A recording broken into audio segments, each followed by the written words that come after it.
Mais um episódio aqui do nosso podcast Carreira e Negócio. E hoje a gente vai abordar essa transição, assim, como é que você tira a essência do seu conhecimento, do seu conteúdo, e empacota isso para gerar valor e para alavancar outras vidas, outros negócios. E eu trouxe aqui Mainara Salgueiro. Mainara, muito obrigado pela sua presença. Imagina, eu que agradeço o convite, uma honra estar aqui. Obrigada mesmo. Muito bom. Começar com uma pergunta de como que você faz para olhar assim um mentorado e identificar assim o que ele tem para transbordar, para gerar valor, para criar um método, para gerar mentoria dos seus mentorados. Como é que funciona esse processo? Parte sempre da pergunta, né? Porque assim, a gente não tem plena consciência de quem a gente é, nem do que a gente sabe. Se eu perguntar isso claramente para uma pessoa que nunca parou para analisar isso, ela não consegue, muitas vezes, chegar numa conclusão sozinha. A gente passa aí por um monte de crença limitante, síndrome de impostor, tem várias limitantes mentais que não deixam a gente simplesmente olhar para nós mesmos e tomar uma decisão de tudo que a gente sabe, de tudo que a gente pode expor. Então, todo mundo que vai iniciar esse trabalho, esse projeto de ser um mentor, de criar alguma relação de consumo, né, com o seu conhecimento, nunca tem essa clareza. Então, aonde que eu entro? O meu trabalho é justamente fazer a pergunta certa para extrair a clareza da pessoa, para que daí sim ela tenha consciência do que ela pode ajudar o próximo, sabe? E como é que você faz para descobrir qual é a pergunta certa? Muitos anos de estudo, eu sou muito especialista na área comercial, e na área comercial eu sempre a minha carreira inteira foi trabalhada em cima da área comercial, e existe uma coisa chamada clareza de produto. Quando você tem uma plena clareza do que você vende, para quem você vende, como que você vende, quais as emoções você gera no cliente ao comprar de você, quem é o seu cliente antes de comprar com você, quem é o seu cliente depois de comprar com você. Quando você tem esse mapa mental de consciência, e isso está muito na área comercial, você consegue puxar esse mecanismo para uma clareza do que a pessoa consegue entregar. Então, transformando o conhecimento em produto, não passa da clareza de produto que eu vou entregar para o cliente final. Então, é daí que vem as perguntas. Eu preciso entender e aprofundar. É uma raiz. Eu vou perguntando quantos porquês, quantos comos, como iniciou. Igual você está fazendo comigo aqui. Não são perguntas mágicas. Você faz uma primeira pergunta, em cima da resposta você faz uma segunda pergunta, em cima da resposta uma terceira pergunta e vai aprofundando até entender logicamente tudo que a pessoa realmente sabe, como que ela pode chegar num resultado para o outro. Né? Poxa, o que você fez diferente? Tem um mecanismo único também. Eu posso saber um conhecimento muito parecido com o seu, só que você tem uma forma única do Jorge de fazer uma coisa. Eu tenho uma forma única na Mainara de fazer. Então, a gente tem que extrair da pessoa qual é a forma única dela fazer aquela coisa também, para ter uma especificidade de produto final. Porque a gente pode vender a mesma coisa, com linguagens diferentes, chegando no resultado de uma forma diferente. Perguntando. Mesma coisa que você faz na área comercial. Quando você vai perguntar alguma coisa para o cliente, você precisa entender a raiz mais profunda da motivação que ele tem de comprar com você. Quando você chega na raiz, na base da motivação, que ela está muito pautada, às vezes, em medo, em fuga de dor, geração de prazer, você já tem o resultado ali muito claro. É puxar, trazer para fora mesmo, sabe? Essa razão. Mas no comercial, normalmente você já tem um produto, já tem pelo menos a definição de quem é o cliente, público-alvo e tudo. Quando você vai montar a carreira de uma pessoa que vai virar mentor, ela talvez não tenha nada disso ainda, ou nem tenha pensado e talvez saia com um processo totalmente diferente do que ela poderia ter imaginado. Como que você entra nesse aspecto? Porque ele não está tão visível. Não está visível para a pessoa, mas para mim vai estar. Por quê? Primeiro que tem que partir das experiências, né? A gente não pode virar mentor. Por exemplo, eu sou empresária, especialista em área comercial, em alavancagem de lucro. Eu não vou chegar aqui para o Jorge e falar que eu vou vender uma mentoria de gestão financeira. Não tenho a menor condição de te vender uma mentoria de gestão financeira. Por quê? Porque eu estou muito pautada, a minha experiência de vida, a minha carreira inteira e o meu empreendedorismo sempre teve muito em cima de alta lucratividade. Então, meu foco é esse. Eu não consigo sair da minha experiência de vida e inventar um tema e começar a fazer, por exemplo. Então, eu preciso entender aonde que a pessoa se formou, o que ela se formou, ela fez especialização, o que ela costuma ler, qual é a carreira dela, ela trabalhou com o quê, em quais áreas, qual é a expertise, qual que foi a alavancagem que ela deu, ela foi subindo para gestão, liderança, de que área, quantas pessoas. Preciso entender a história da pessoa, porque às vezes a gente fala assim que a história vende. A história conecta emocionalmente, mas a história de carreira vende também pelo fato de você ter executado tarefas na sua vida e saber como essas tarefas chegam em certos resultados, que é o resultado que o seu mentorado vai querer. Aí você define o público-alvo. Então tem a ver muito com a sua experiência. Olha, quem sou eu, o que eu fiz, aonde eu cheguei. Quem que quer ser igual a mim, quem que quer chegar aonde eu cheguei. Qual é o tipo de pessoa. E aí você definiu já o teu público-alvo, né? Baseado na sua carreira. Tá, aí tudo que a gente falou até agora é bastante palpável sob o ponto de vista técnico do que é, como é e tudo mais. Mas você acha que essa parte técnica é a mais crítica ou tem aspectos pessoais que travam essa evolução? Porque às vezes a pessoa até pode conhecer o assunto, pode estar óbvio, mas ela não deslancha, não tem sucesso no que ela está fazendo, né? Sim, aí a gente entra em outra vertente. A gente falou agora do produto. A gente não falou do vendedor do produto. Uhum. Uma coisa é a gente formatar a mentoria. Outra coisa é preparar emocionalmente a pessoa para vender a mentoria. Na mentoria, ou curso online, enfim, um produto em que você... Ou livro, o produto em que você está colocando o seu conhecimento, você, de certa forma, está vendendo a sua mentalidade. Você chega para, por exemplo, um mentorado, você não vai falar para ele, olha, esse aqui é um copo de água, é um objeto, eu te passo e estou isenta do objeto. Não, você está vendendo a relação. Você está vendendo o que você pensa. Então, na sua cabeça, fica uma sensação de estou me vendendo. É muito mais difícil se vender do que vender um produto, um objeto, né? E essa dificuldade vai entrar o quê? Limitações pessoais, crenças limitantes. 100% das pessoas tem uma situação específica que aconteceu na infância em que a gente significou negativamente alguma coisa sobre o nosso caráter. E isso impede a gente de vender com facilidade nós mesmos ou o nosso conhecimento. Então, qual que é a estratégia? É a gente chegar nessa situação que aconteceu, por quê? Os eventos, Jorge, eles são neutros. Então, por exemplo, caiu esse copo de água, virou aqui. Eu posso reagir com raiva, eu posso reagir dando risada, eu posso reagir buscando um pano. Eu tenho milhões de opções da forma como eu vou reagir. E eu coloquei um significado. Nossa, isso aqui é sorte, né? Caiu o copo aqui no meio do podcast. Nossa, que azar, meu Deus do céu, me molhou. Nossa, é o significado que eu dei. O fato cair o copo de água é neutro. Quem deu o significado fui eu. O fato que o jeito que eu signifiquei isso vai ser diferente do jeito que você significou isso.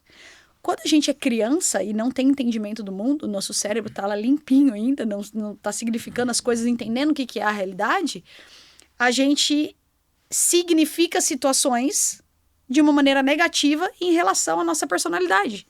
E a gente se bloqueia, cria uma crença limitante sobre aquele fato.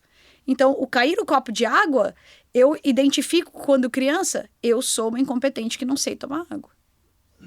Pronto, eu trouxe para o meu caráter algo negativo. Então, qual que é o trabalho? Eu preciso quebrar isso para que você tenha fluidez e consiga vender. Você entenda que você não é incompetente porque você derrubou o copo. Foi só um acaso. O copo ele tinha que cair, a mesa tinha que molhar, enfim. Você acha a significância da realidade e não da sensação emocional que a pessoa tirou daquilo.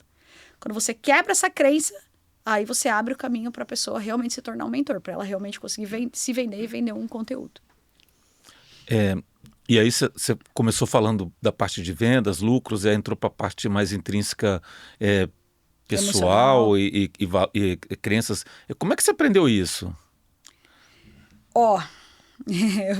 Tem muita vivência, mas assim, eu sou formada, né, em PNL.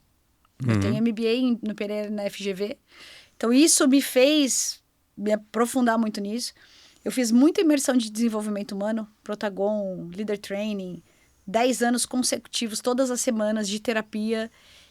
Muita leitura sobre isso que eu gosto. Então, eu estudei mesmo, eu gosto disso. Essa sensibilidade vem da área comercial, de entender o mundo do outro. A PNL foi divisor de águas e um livro chamado Como Fazer Amigos e Influenciar Pessoas. Aquilo ali me fez entender essa separação entre o que eu entendo e o que você entende. Essa separação, essas duas coisas, esse livro e a PNL. Por quê? Eu entendi claramente que eu significo o copo caindo de uma forma totalmente diferente que você. Porque o copo, por exemplo, eu vejo de um ângulo aqui que você vê completamente diferente. As pessoas têm o hábito, Jorge, de identificar o mundo pelos próprios olhos. E achar que todas as outras pessoas identificam da mesma forma. Porque a gente só tem aquele nível de visão, de entendimento de mundo. E as pessoas não conseguem entender, eu já treinei milhões de pessoas, e elas não conseguem entender que é separado, que você entende uma coisa diferente do que eu entendo. E às vezes eu fico até chateada pelo jeito que você entendeu, ou porque você não valorizou alguma coisa que eu valorizo, porque eu não entendi ainda essa separação entre formas de ver o mundo, entendeu? Então veio daí, essas coisas. E você forma mentores, né? Eu formo mentores, eu formo empresários, eu destravo pessoas para que elas vivam seus propósitos com bastante lucro. Tá, então a pessoa está no mundo corporativo, ou tem uma empresa, está empreendendo, e aí você dá essa transformação nas pessoas, né? Sim. Mas você passou por esse mesmo processo ou não? Você veio do mundo corporativo e como é que foi assim? No teu caso foi simples? Você passou pelas mesmas coisas? Teve que destravar também? Como é que foi esse processo? Eu tive que destravar muita coisa. Eu tenho uma infância muito, muito, muito dura. Eu tive muitas significações negativas na minha cabeça sobre mim mesma a vida inteira. Muitos bloqueios mesmo, emocionais, mentais. Por isso que eu sempre fui trabalhando isso. Porque eu sabia que era meu limitante. Eu sempre quis crescer. Meu objetivo vou me desenvolver, vou melhorar sempre. Isso não acaba nunca, pro resto da vida. E eu fui percebendo que, assim, eu venho do mundo corporativo, eu achava, por exemplo, que empresariado jamais era para mim. Eu falava, quem sou eu na fila do pão? Imagina, não é para mim. Sempre pensei isso. Só que eu tinha muito resultado. Eu entregava muito resultado desde muito nova, desde o primeiro emprego eu já tinha resultados de top performance em todas as empresas que eu trabalhei. E por um acaso, eu acabei entrando na empresa do meu pai e me tornei sócia dele e entendi que empreender é a mesma coisa praticamente do que você trabalhar para os outros. Na verdade, você trabalha de uma forma com mais responsabilidade, só que é mais leve e você pode ser você mesmo empreendendo. Você não precisa seguir muitas regras que são colocadas na sua cabeça. Você usa muito da sua criatividade.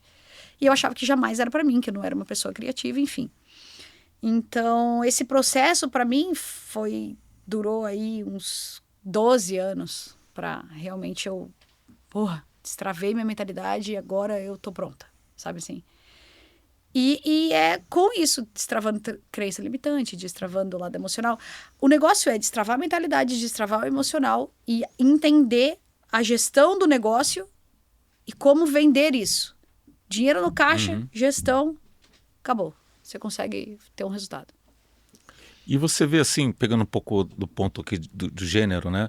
Que para a mulher é mais difícil no sentido, não de capacidade interna, né? Mas assim, de pressão externa, cobrança. Como é que você vê essa diferença? Intensa. Mulher é o sexo frágil, né? Então, a gente tem uma certa... Primeiro que a gente vive numa sociedade patriarcal. Começa daí. Então, a gente tem um certo... A gente é posicionada de maneiras diferentes no mercado. A gente é vista de uma forma diferente. A gente tem menos relevância nas coisas que a gente fala, né? Os homens têm uma postura de mercado, até porque eles vieram antes, enfim, né? Diferentes. E a gente é mais emocional. Não tem como ser diferente. A mulher, ela foi criada para cuidar da família, praticamente, né? Eu acredito muito nisso. A Bíblia fala muito sobre isso. Então, no mercado de trabalho, se o homem, por exemplo, tem uma função muito parecida com a função da mulher, o homem geralmente tem muitas empresas que ainda o homem ganha muito mais do que a mulher. Então, a gente tem essa resistência muito forte no mercado. É difícil ter homem, por exemplo, que compra coisas de mulheres. É muito difícil. Mulher compra coisa de homem, tranquilamente. Agora, o oposto é mais complicado. Se não tiver uma figura masculina junto, é mais difícil de ter essa relação. Não sei te dizer se o homem encara a mulher como um ponto mais frágil, um ponto menor. Minha experiência pessoal foi viver num ambiente que era muito machista a minha vida toda. Então, eu fui criada com essa mentalidade, com essa dificuldade que eu tive que ir rompendo o tempo inteiro. Então, o meu universo de como eu enxergo, de como eu pego relatos de outras pessoas, é que a gente tem uma resistência infinitamente maior no mercado do que os homens. É muito. E você está falando que tem um pouco de um viés preconceituoso mesmo da sociedade, né? Tem sim. Não, isso é interessante. Assim, eu sempre achei que eu não tivesse preconceito. A minha mãe é médica, meu pai é engenheiro. Às vezes a minha mãe, num dia de trabalho, ganhava mais que o meu pai ganhava no mês inteiro. Eu falei, pô, eu tô com isso resolvido. Eu fiz um teste, tem um teste de Harvard de viés cognitivo, e você faz e você percebe o quanto que, mesmo achando que você não tem preconceito, você tem um grau de preconceito implícito, né? E não tem como fazer, porque é a sociedade, né? É a cultura. É a cultura, né? Né? É a cultura, não tem como. A gente vive numa sociedade patriarcal e culturalmente a gente é treinado para isso. Não tem como você estar no meio sem ser influenciado por ele. Não tem como. Isso é ciência, né? Não tem. Você é influenciado pelas pessoas que estão à sua volta. Eu sei que essa frase é muito batida, né? Você é a média das 5 pessoas que você anda.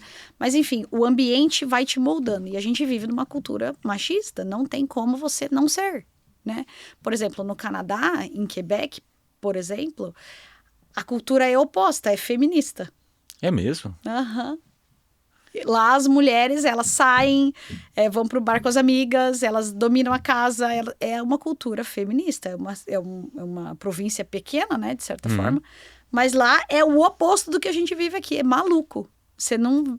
Provavelmente, se essas pessoas fizerem esse teste, vai dar o contrário. Né? Interessante.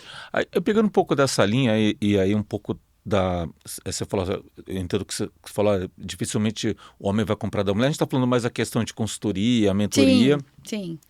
Eu acho que se pegar pelo lado médico, talvez possa ser até um pouco diferente. O lado médico, né? Talvez não mesmo, depende da especialização. Dependendo um pouco da especialização. Mas aí, levando de volta aqui para o mundo de negócio, né?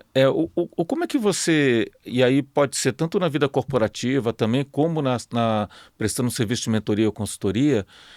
Como é que esse olhar feminino, o que ele agrega, o quanto que ele adiciona de valor? Você consegue elaborar um pouco sobre isso, assim?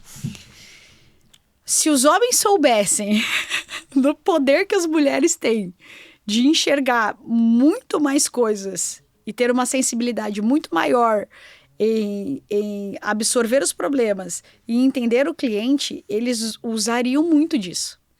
O homem ele tem uma visão mais reta, mais objetiva e faz uma coisa de cada vez. Essa coisa que a mulher faz tudo ao mesmo tempo é uma realidade. Começa pela biologia. O cérebro masculino, ele tem os lóbulos cerebrais mais próximos do que os da mulher. E as sinapses acontecem entre um lóbulo e outro. E a gente tem mais espaço entre os lóbulos. Então, é por isso que a gente consegue fazer mais coisas ao mesmo tempo. E a gente é mais sensível. Não sei se pela natureza de gestar ou ter que cuidar do filhote, né? Dos filhos, enfim. Só que isso, se você transporta isso para os negócios, você tem uma gestão mais afinada, porque empresas são feitas de pessoas. Uma marca empresarial é uma crença de pessoas que trabalham por algo que acreditam, porque na verdade é subjetivo. A marca e a empresa são subjetivas, são pessoas agindo em conjunto para ajudar outras pessoas com o seu produto ou com o seu serviço. É só isso, é só sobre isso.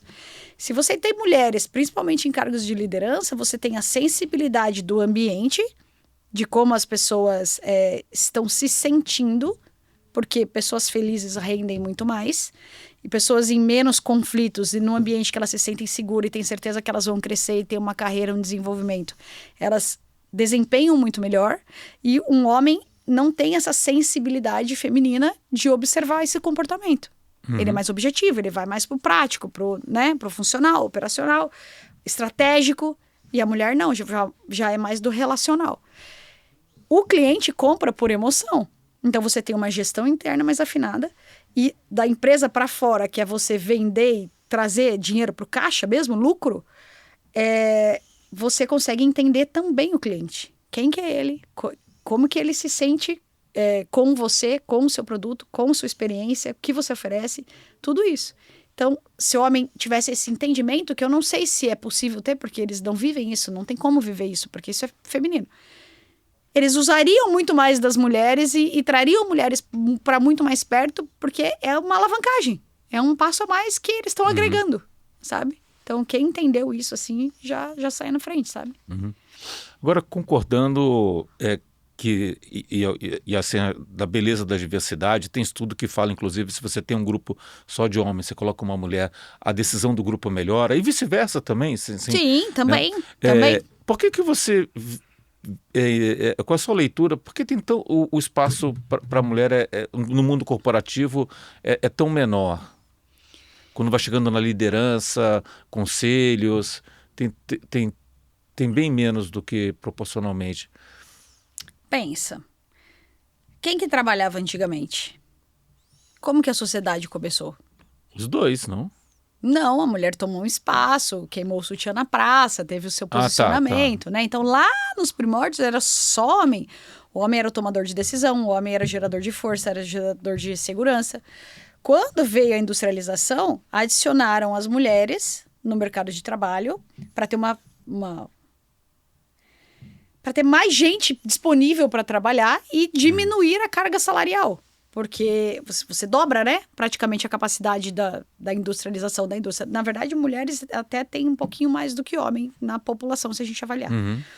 Então, quando você dobra essa capacidade industrial, da industrialização, e a mulher vem para o mercado de trabalho, ela já começa no operacional, ela não vem em cargos de gestão, porque as empresas já aconteciam, as fábricas já aconteciam. Então, a liderança sempre foi masculina, os inventores sempre foram homens, as referências sempre são masculinas. Você pega, é difícil você ver quem descobriu a luz, quem fez o avião, é tudo homem. Para e analisa, quem descobriu o telefone, tem várias coisas que são sempre masculinas, são poucas femininas. Então, acredito eu que essa referência venha disso, porque o homem já tomou a frente da liderança. E a mulher tem a maternidade. A maternidade é um ponto... Eu falo com muitas mulheres, né? Para nós, eu sou mãe também, não tem como, humanamente impossível, você não mudar a sua capacidade geradora de resultado enquanto você está nos primeiros anos do seu filho. Não tem como.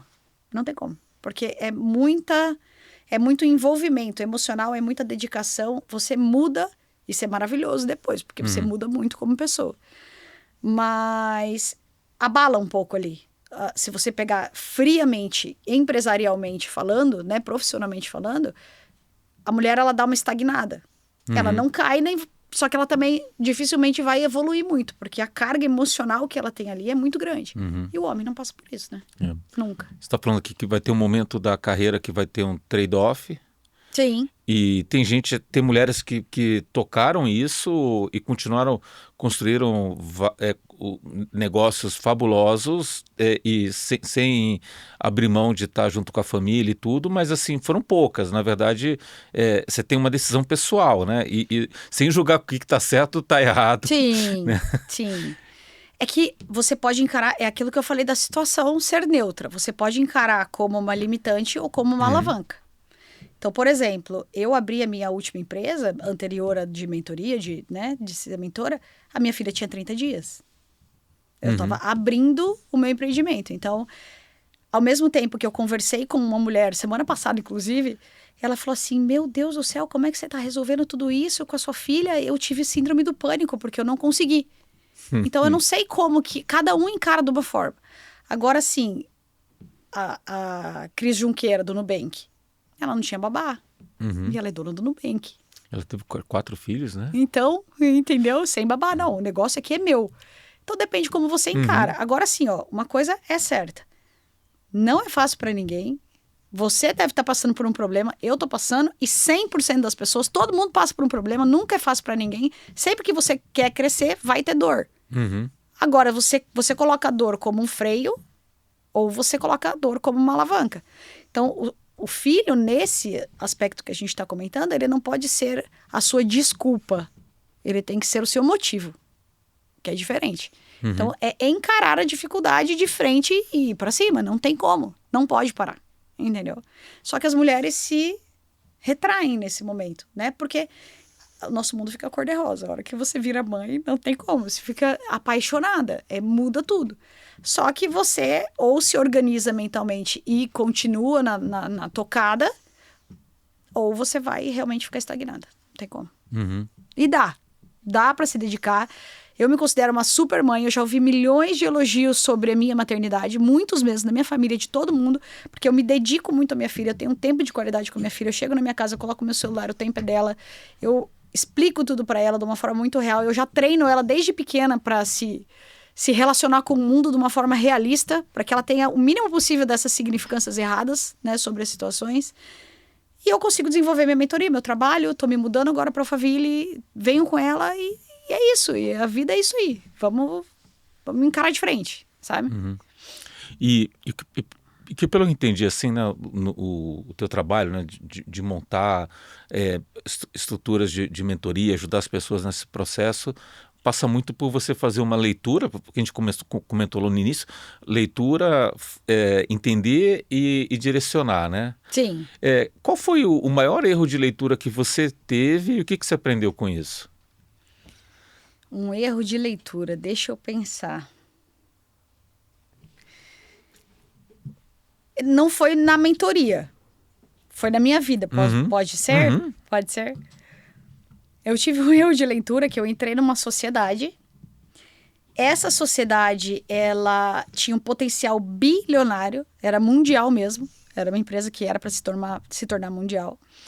Eu desenvolvi um negócio junto com sócios por 4 anos, mais ou menos, 3 anos e meio ali, 4 anos.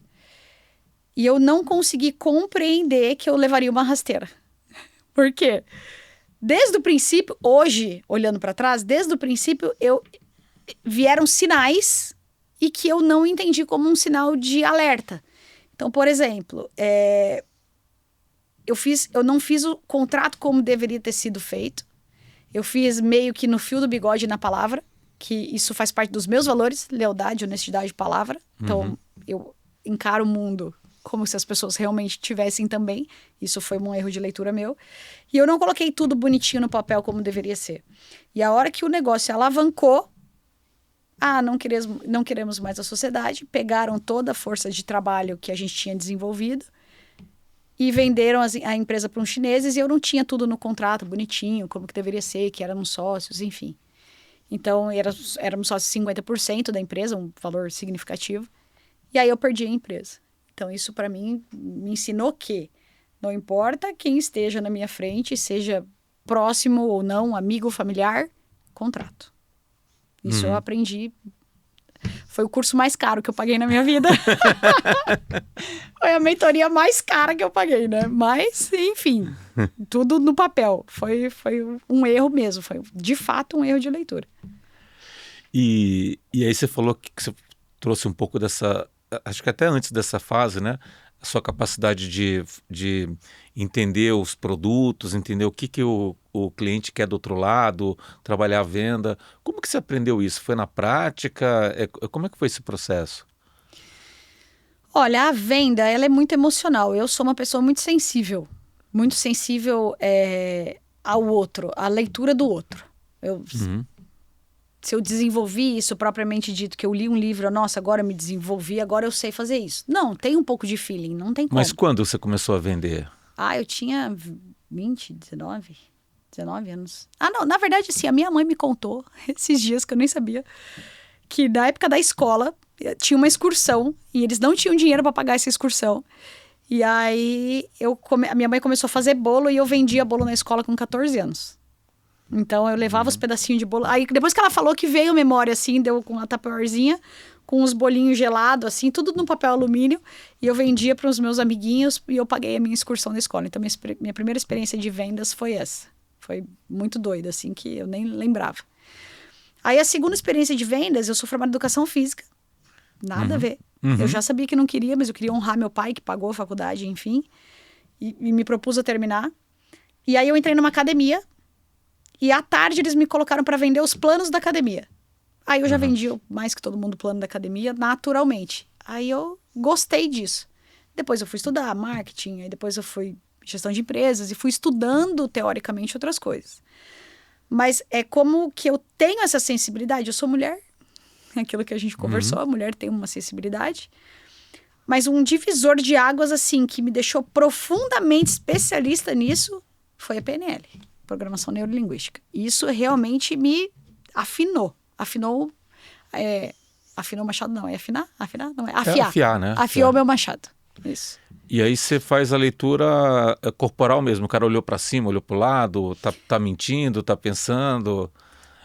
Assim, olha, existe isso, né? Olhou para a direita, você tá bolando uma situação. Olhou para a esquerda, você tá lembrando. Olhou para cima, tem isso. Eu estudei sobre isso. Só que é mais do que isso, porque tem o tom de voz. A gente tem. É natural, tá? Se você, na verdade, sim. Se você estiver atento de fato ao que a outra pessoa está falando, você vai ter essa sensibilidade. Existem microexpressões faciais que elas são reações cerebrais. Instantâneas. Elas não têm controle. E isso é universal. No Japão é igual, na Ásia é igual, aqui é igual, no mundo inteiro. Porque é uma reação do cérebro às situações externas. Então, algumas específicas, nojo, tristeza, raiva, enfim. Essa microexpressão, assim como você tem, eu também tenho. Se eu tenho, eu leio de você da mesma forma. Isso é consciente? Nossa, peraí, que o Jorge agora ele tá levantando aqui. Não é nada consciente. Então, quando você fala assim, eu tenho uma sensação de que essa pessoa... Não é que você tem somente uma sensação, é porque realmente você tem uma leitura automática do seu cérebro do que aquela pessoa está sentindo sobre aquilo que está sendo falado. Então, o negócio é estar 100% atento. Aí entra a escuta ativa. A escuta ativa, muita gente fala assim, eu acho engraçado, né? Não, isso aí eu sou bom. Eu sei escutar. Mas, na realidade, se eu faço um teste dos meus mentorados, quando você faz o teste real, se a pessoa está escutando ou não, aí, de fato, ela entende que ela não está escutando. Então, eu treino isso nas pessoas, de como realmente escutar o outro e prestar atenção plena no outro. Enquanto você fala, minha mente está branca aqui. Eu não estou prestando atenção em nada. Eu estou absolutamente focada no que você está falando. E aí, você vai extraindo da pessoa. E aí, pelo que eu entendi, então, que a gente falou de 2 temas aqui, né? Falamos de entender os produtos e a venda e depois de entender quais são as crenças que a pessoa tem. Eu estou percebendo aqui que você aplica isso, então, na hora específica do produto, de fazer, tá agradando, não tá funcionando, é esse ponto aqui que é a dor, é o benefício que vai entregar. E eu estou entendendo aqui também que na hora que você está conversando com o teu mentorado e você percebe pela expressão que às vezes ele pode estar mentindo para ele mesmo, uma coisa que ele não está nem percebendo, falar, isso aqui tem alguma coisa aqui que a gente tem que aprofundar e entender o que está por detrás, né? Sim, é muito claro isso, quando a pessoa está mentindo para ela mesma ou quando ela tem uma casca protetora. É muito claro. Eu tive até ontem uma sessão de mentoria com uma mentorada minha e ela teve uma rejeição paterna quando nova e ela super falando que aquilo não afetava ela e tal. A gente tem que partir de um princípio. Todo exagero esconde uma falta.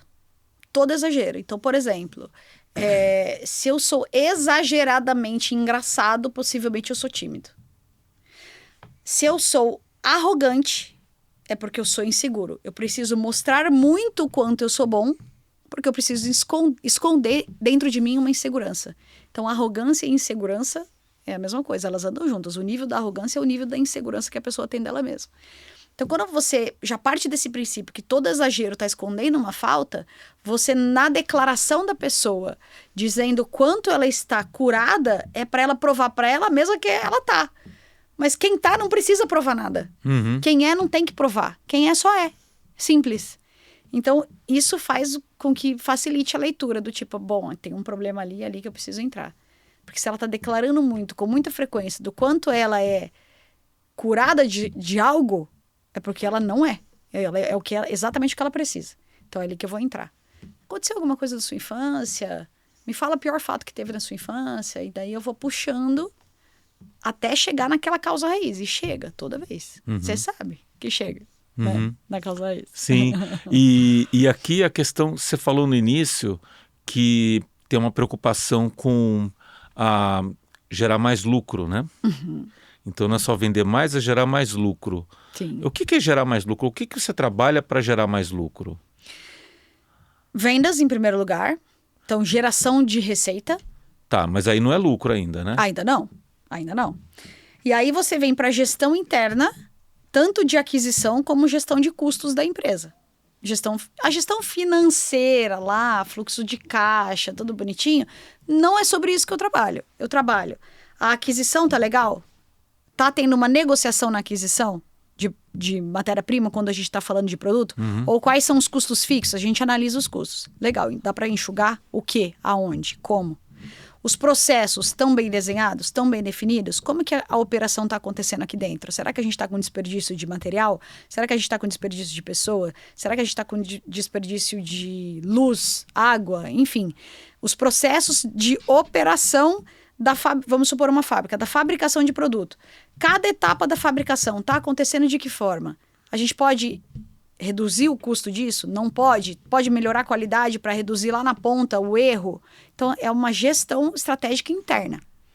E a geração de demanda, que é o processo de vendas. Como é que está o processo de vendas? Como é que está a experiência do cliente? Como é que está o pós-vendas? Como é que está a sua comunicação? Como é que está a sua marca? Como é que está o seu marketing, né, para fora? Quais os canais de aquisição? Como que você está passando isso? Então, são uma empresa, elas são duas operações. A externa, de você para fora, para o cliente, para o mercado, e a interna, de você para a sua gestão interna da sua empresa. Então, a gente tem que medir essas duas coisas. Derruba o custo e aumenta a geração de demanda. Aí te sobra o lucro no meio. Tá, mas até agora a gente só falou de processo, né? Sim. Alguma outra dimensão você trabalha? Por exemplo? Modelo de negócio, incentivo? Modelo de negócio. Assim, como eu mentoro os empresários para que eles melhorem as suas empresas, a gente trabalha internamente. Só que a gente pode criar braços empresariais para mudar o modelo de negócio para alavancagem de lucro também. Tá. Depende do que a gente tem de oportunidade dentro da empresa. Se eu tenho mais oportunidade de uma expansão naquele setor, do jeito que está, a gente cresce aqui primeiro. Aí depois, num segundo momento, a gente cria braços. Não, isso daqui tá falido, tá fadado ao insucesso. O mercado vai engolir isso aqui nos próximos 5 anos. Então, a gente foca já no braço e nem tenta melhorar tanto esse processo. A gente reformula o produto, a entrega ou o serviço, né? Produto ou serviço, né? Ou a entrega.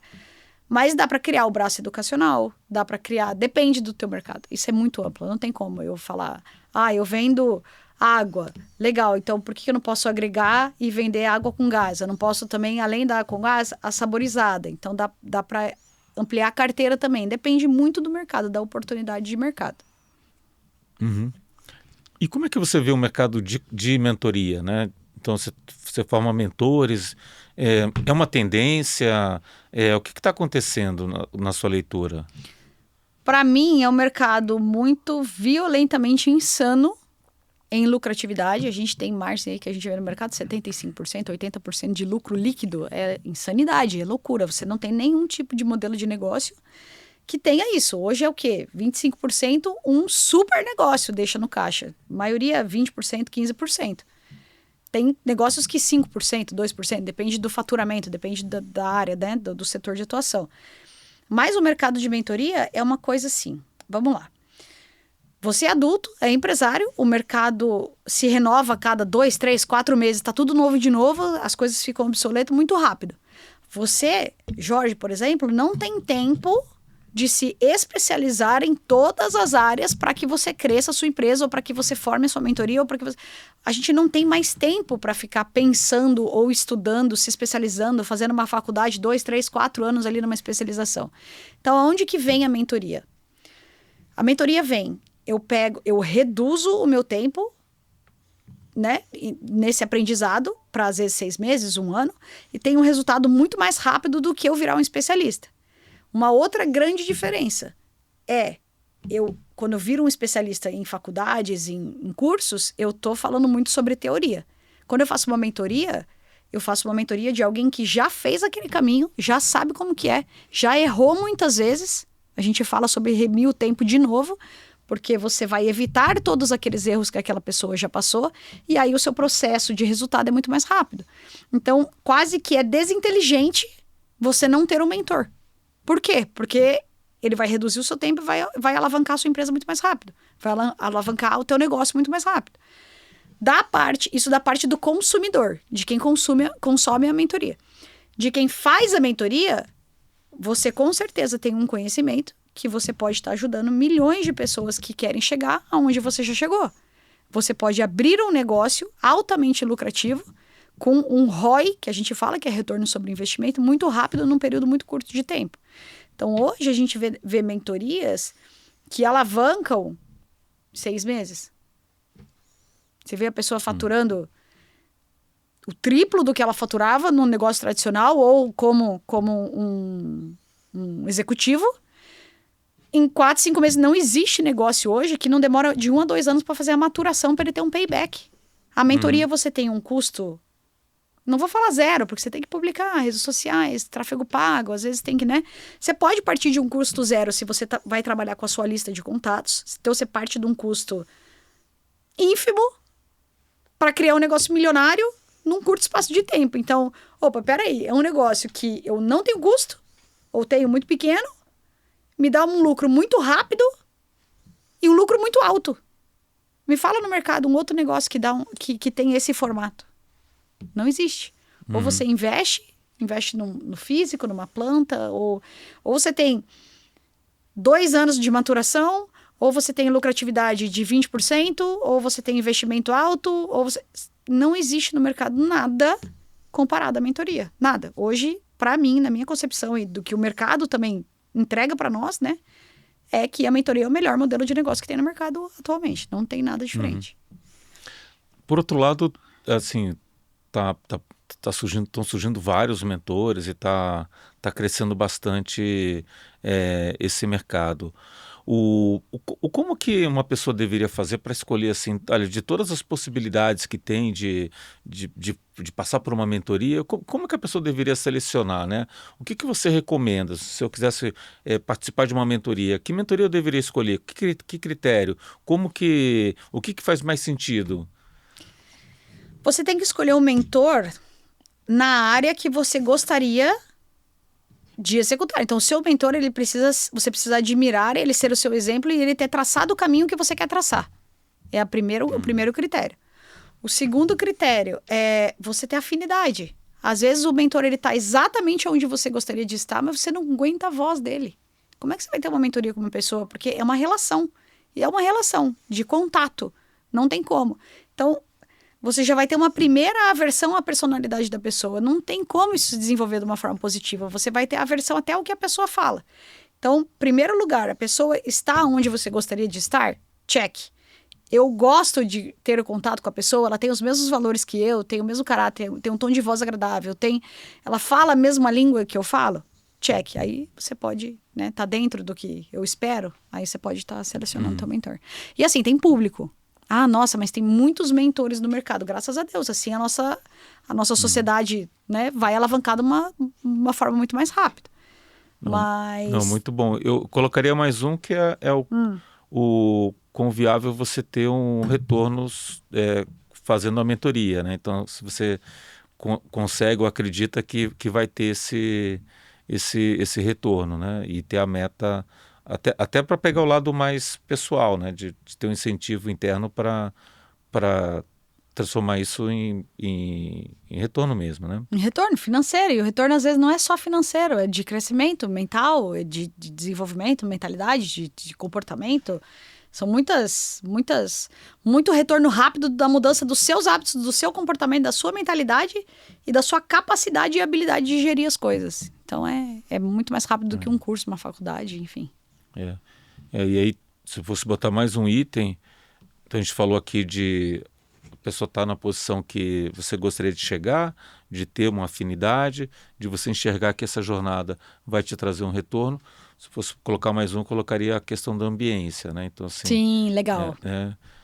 Porque às vezes na ambiência você também tem muita troca, às vezes com os outros mentorados, e não somente com um mentor, né? Com o mentor direto. É a ambiência, porque são pessoas que também escolheram aquele mentor, também falam aquela língua, então elas vão ter uma equidade com o grupo, e aí existem experiências em mentorias que são presenciais, e existe network, existe troca de conhecimento mesmo entre as pessoas, negócios que são feitos entre as pessoas, e experiências nos eventos presenciais que te geram alavancagens, né? E similaridade de problemas que estão enfrentando. Sim. E aí, às vezes, até o mentor não teve isso, ou fez um caminho diferente, mas tem várias outras pessoas que acharam um caminho talvez mais adequado para superar esse ponto, né? Sim, e é muito bom isso, né? Porque a gente às vezes tira a resposta de um colega da mentoria, não do mentor. Você tem toda a razão, né? Isso é muito, muito rico, muito bom. Agora, mudando de assunto, você vai publicar um livro também? Você está fazendo um livro? Como é que é? Era um segredo, Jorge! Contei só pra você! Você quer... Corta então, Amaury? Eu vou publicar um livro, eu tô escrevendo ele agora, meu primeiro livro, tô bem feliz, inclusive. Mas eu vou publicar um livro exatamente sobre isso, que a gente... Você falou o tema do meu livro inteiro aqui, que é esse desbloqueio mental, emocional e alavancagem de resultado. É sobre isso. Como fazer isso, né? É sobre isso. E como é que foi o processo, assim? Eu vou escrever um livro, você já queria fazer antes? Como que veio? É uma necessidade? Ter um livro é uma necessidade? Elabora um pouco também essa questão aqui de ser um autor, né? Olha, o livro... São várias coisas, né? Primeiro que você precisa ter autoridade e um mentor, escritor, que tem a capacidade de colocar todo o conhecimento e materializar isso em um entregável, que é um livro, é admirável para as pessoas. Então, se você observar isso, você já passa a confiar muito mais numa pessoa que tem uma capacidade mental de escrever um livro. Você confia mais ou não confia? Depende do livro, mas a princípio sim. Tem livros e livros. Mas já é o primeiro passo, né? Digamos ali, a porta de entrada para você criar um hall de autoridade, né? Eu digo que sim, eu digo que se você parar para olhar, há 200 anos atrás não se podia publicar um livro no Brasil. É mesmo? Isso eu não sabia. Era proibido, né? Então, é só quando veio a família real para o Brasil, então agora está 220 anos exatamente, né? Ou 225 anos, 215 anos, né? Que foi 1808, vem a família real para o Brasil, e aí, por causa das guerras de Napoleão, você fala, olha, agora pode-se ter gráfica no país, antes era proibido ter gráfica. Então a gente viveu uma época que para você publicar um livro, você tinha que mandar, normalmente era na França, imprimir na França e trazer para o Brasil. Então os primeiros livros e os impressos foram assim. E você pega no mundo atual, você consegue, como editora independente, impressão sob medida, você consegue publicar um livro até com certa velocidade e rapidez. Sim. Então perdeu um pouco dessa curadoria. Sim. Né? Dessa curadoria. Sim. Então assim, eu acho que é mais do que escrever o livro, entender assim, pelo menos dar uma olhada na qualidade e no resultado do livro, né? É um conteúdo de acesso. Muitas pessoas não estão preparadas, Jorge, emocionalmente, para se envolver num processo de mentoria. Uhum. Então, por exemplo, muitas pessoas nem se encaram a nível de falar, nossa, preciso de ajuda nisso. Acreditam que tá tudo bem, tá tudo maravilhoso, vamos seguir. Ou então tá afundada, mas acha vergonhoso pedir ajuda. Acha vergonhoso um mentor realmente conduzir. Então, é uma oportunidade para as pessoas mais tímidas, às vezes mais silenciosas e mais fechadas nelas mesmas, terem acesso a um conhecimento de um mentor, por exemplo. Então, eu acredito que é um primeiro passo mesmo. Opa, peraí, mas isso aqui vai me ajudar. Isso aqui acontece comigo também. Não, peraí. Passo umas... Opa, peraí, essa pessoa me abriu a cabeça aqui, de certa forma. Melhorou a minha vida aqui. Tá, deixa eu ver. Nossa, mas isso aqui é muito importante para minha vida, para minha empresa. Quem que é essa pessoa? Daí a pessoa já é um passo para ela se abrir a entrar num processo de aceleração. né? Também Não, é legal. perfeito, mas eu interrompi a sua lógica. Eu tinha perguntado assim, como é que foi esse processo, aí você O meu pontuou particular? primeiro, você pontuou primeiro a questão da necessidade da autoridade que um livro Sim. traz, né? Sim. Mas assim, o que além disso, né? Como é que foi esse processo para produzir o livro? O processo em si, o que Eu acho que aconteceu, internamente ou a minha tomada de decisão a por... tua tomada de decisão, Minha né? tomada de decisão. Primeiro que eu fui essa pessoa com a mentalidade travada por muito tempo. Eu fui essa pessoa que não teve a autoconfiança abalada por muitos anos. Escrever um livro também é mais uma certificação, mais um check na minha vida do que eu posso fazer o que eu quiser. Eu sou alguém capaz, eu consigo. Então foi pela autoridade, foi por isso, foi para as pessoas terem acesso a mim num primeiro passo quando elas estão mais fechadas. Isso também é uma motivação, né? Que é um primeiro toque no que é o desabrochar de alguém, da mentalidade de alguém, porque isso é muito íntimo, é muito difícil. A gente fez a mentoria. Quão foi difícil a gente chegar ali numa causa raiz? Porque não é tão simples assim você falar da sua vida, dos seus traumas, dos seus, né, das suas limitantes. Mesmo porque você tem vergonha muitas vezes de falar sobre isso. O planeta tem. Ninguém quer mostrar o seu lado fraco, o seu lado escondido, guardado. Entendeu? Agora, num livro, você não está se relacionando com ninguém. Você é o primeiro despertar. Então, é uma oportunidade mesmo para a pessoa ter um primeiro acesso. Isso me motiva como pessoa. Para ela fazer as próprias perguntas, né? Para elas fazer as próprias perguntas e começar a entender que ela pode mais. E que ela pode ter alguém conduzindo. Que ela pode acessar um nível a mais na vida dela. Porque a gente se limita. A gente se trava. A gente não acredita que a gente pode. Nunca é pra nós, sempre é pro outro. Sempre as pessoas são, nossa, aquele cara maravilhoso que fez isso, nossa, aquela mulher incrível. Cara, todos somos incríveis, todos somos iguais. É só a diferença que tem é de resultado. E o resultado parte da ação. O resto é tudo emocional. Então, se você tira o lado emocional, vem a ação, vem o resultado. Não, isso eu percebi do meu livro Como Nasce uma Startup, eu percebi que estava dando certo nas mentorias que... Aí é bem focado, é mentoria para startup, o cara apresenta o pitch, você discute o que está funcionando, não está.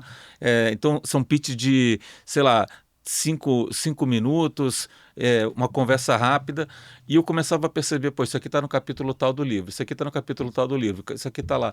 Então, aquilo que você repete com muita frequência, dá uma sensação que você está perdendo tempo, está ajudando a startup, mas você está repetindo sempre a mesma coisa, né? Sim. Aí você fala, poxa, então se está no capítulo do livro, é sinal que isso pode ser atingir um público muito maior, né? Sim. Sim, e na verdade o mentor ele repete muitas coisas e ele tem que repetir, porque aquela é a especialização dele.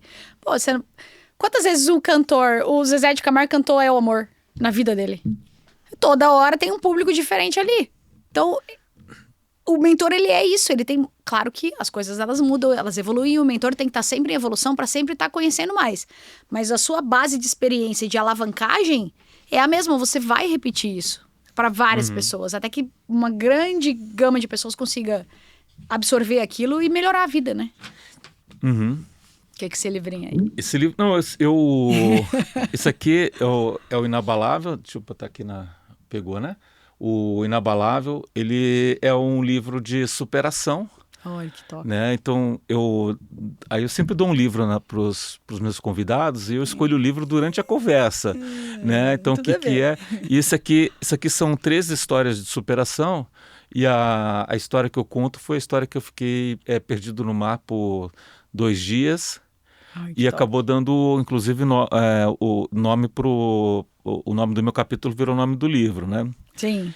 Então, e tem muito do aspecto também de transformação. Sim. Transformação, eu diria assim, a gente falou muito da parte técnica, falou da parte emocional, e ali naquele momento foi muito mais espiritual, né? Sim. O pessoal diz assim que quando o avião está caindo, todo mundo começa a rezar, sim, acreditando ou não. Não, a movimentação espiritual, assim, a minha vida, a gente falou só sobre isso, mas realmente uma virada de chave que deu na minha vida foi quando eu me aproximei de Deus, foi quando eu tive um desenvolvimento espiritual, um relacionamento com Deus que as coisas começaram a acontecer de verdade. É muito maluco isso.